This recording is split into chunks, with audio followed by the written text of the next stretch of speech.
नस्ल को हमें कमजोर करना है, इस नस्ल को हमें बर्बाद करना है, हमारे नौजवानों को हमें कमजोर करना है। इसीलिए सब जानते हैं बेचने वाला कौन है, पुलिस जानती है कि इस इलाके में कौन नशे का कारोबार कर रहा है। लेकिन जब हुकूमत ने ही ये तय कर लिया है कि हमारी ये नस्ल, इसको बर्बाद करना है, तो हम कैसे कर सकते हैं? तो नशे का कारोबार। आज हमारे बीच इतने पढ़े लिखे लोग, डॉक्टर, उन्होंने अपने तकरीर के अंदर कहा कि हमें अच्छी तालीम चाहिए, अपने बच्चों को अच्छा मुस्तकबिल अगर देना है तो हमें अच्छे स्कूल और कॉलेज चाहिए। लेकिन नहीं, हमारे इलाके के अंदर नशे का कारोबार, पुलिस स्टेशन हमारे इलाकों के अंदर, गंदगी हमारे इलाकों के अंदर, टूटी फूटी सड़कें हमारे इलाकों के अंदर, गंदा पानी हमारे इलाके के अंदर, और वो जिस इलाके के अंदर रहते हैं वहां सब कुछ अच्छा मिलेगा। एक शहर के अंदर दो शहर बसते हैं, एक वो शहर जहां पर वो रहते हैं सब कुछ अच्छा लगेगा, एक वो शहर जहां पर आप और हम रहते हैं जहां पर कुछ भी अच्छा नजर नहीं आएगा। मेरे भाइयों, मैं आप लोगों से सिर्फ इतनी अदबन गुजारिश करने के लिए आया हूं कि ये इलेक्शन मुंब्रा के मुस्तकबिल को बदल सकता है, मुंब्रा की सियासत को बदल सकता है। बस आप लोगों का हमें साथ चाहिए। आज हम जिस मरहले के ऊपर खड़े हुए हैं, मैं रास्ते से जब सैफ भाई की मोटरसाइकिल के ऊपर बैठ के आ रहा था तो बहुत सारे मुसलमान लीडरों के अलग अलग राजनीतिक पार्टियों के पोस्टर देख रहा था। उसके ऊपर हमारे मुसलमान नेताओं के नाम, उनकी तस्वीरें देख रहा था। हमारा हाल तो ऐसा हो गया है कि बच के हम किधर जाए इस सियासी जंगल से। सुनिए, बच के हम किधर जाए इस सियासी जंगल से। एक तरफ है दरिंदा और दूसरी तरफ शिकारी है। हम कहां जाए? हमारे सामने है, हमारी कुर्सी हमारे सामने है, लेकिन सभी लोग जानते हैं, सभी सियासी पार्टियां जानते हैं उस कुर्सी की कीमत क्या है। अगर कोई नहीं जानता है तो मेरी भोली भाली आवाम नहीं जानती। जो इलेक्शन आया तो कोई तुतारी के पीछे भाग गया, कोई घड़ी के पीछे चला गया, कोई पंजा पकड़ लिया।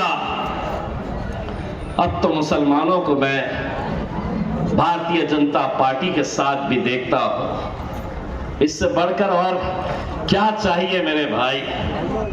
मुसलमानों, मैं तुम्हारी गैरत को ललकारने के लिए आया हूं। गुस्ताख नबी मोहम्मद मुस्तफा सल्लल्लाहु अलैहि वसल्लम के खिलाफ गुस्ताखी करने वाला वो इसी महाराष्ट्र के अंदर, और यहां का मुख्यमंत्री, उप मुख्यमंत्री अजीत पवार, ये उसकी तायीद करते हैं, उसका समर्थन करते हैं, और हमारे मुसलमान उनके साथ खड़े हैं। रात में जब ये बोतल खोलकर बैठते होगे तो सोचते होगे कि जान से भी अजीज हमारी शिनाख्त, हमारी पहचान, हमारा वजूद जिसकी वजह से है, हम उस गुस्ताख रसूल की तायीद कर रहे हैं, लेकिन उसके बावजूद भी मुसलमान हमारे साथ खड़ा है, हमारे पीछे खड़ा है। इससे बढ़कर और क्या शर्म की बात हो सकती है मेरे भाई?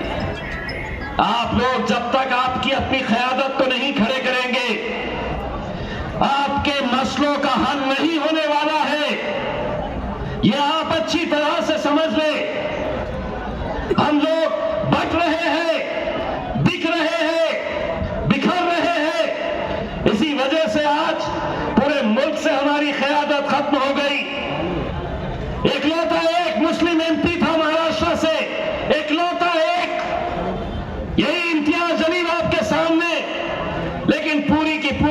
सियासी पार्टियां एक साथ मिलकर आ गई थी कि इसे हराना है। पार्टियों ने तो नहीं हराए, लेकिन हमारे कौम के दलाल जो औरंगाबाद में थे, वही दलाल यहां पर भी है नहीं है? यही लोग इलेक्शन के वक्त इस कौम का सौदा करते हैं। धंधा किया जाता है आप लोगों का, पैसा लाओ। ये समझ रहे थे कि हम हार जाएंगे तो हम खत्म हो जाएंगे।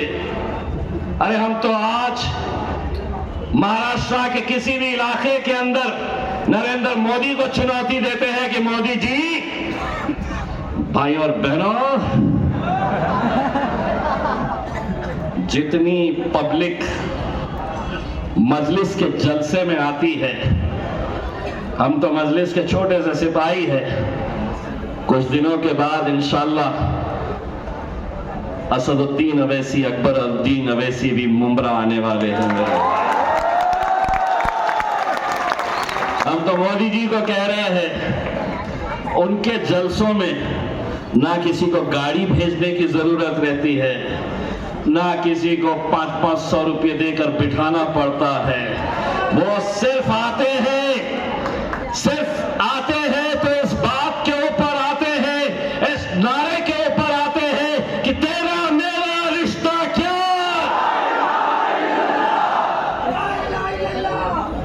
क्यों? पीछे वालों ने क्या हमारी है ना कि किराए से आए हुए हैं? हाथ उठाने में बड़ी तकलीफ हो रही है। कैमरे घुमाओ, पीछे दिखाओ उनको। तेरा मेरा रिश्ता क्या? तेरा मेरा रिश्ता क्या? हटिए, उनको भी देखने दीजिए। आप भी एक बार, अब डरना नहीं है। बहुत सालों तक ये डराए हैं, अब हम बोलेंगे और इनके बाप को भी सुनना पड़ेगा।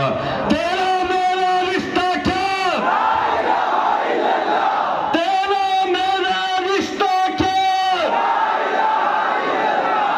इंशाअल्लाह 16 तारीख के दिन सिर्फ मुंब्रा जश्न नहीं मनाएगा, इंशाअल्लाह पूरा हिंदुस्तान आपकी जीत का जश्न मनाएगा। मेरे भाई, बहुत बहुत शुक्रिया आपका।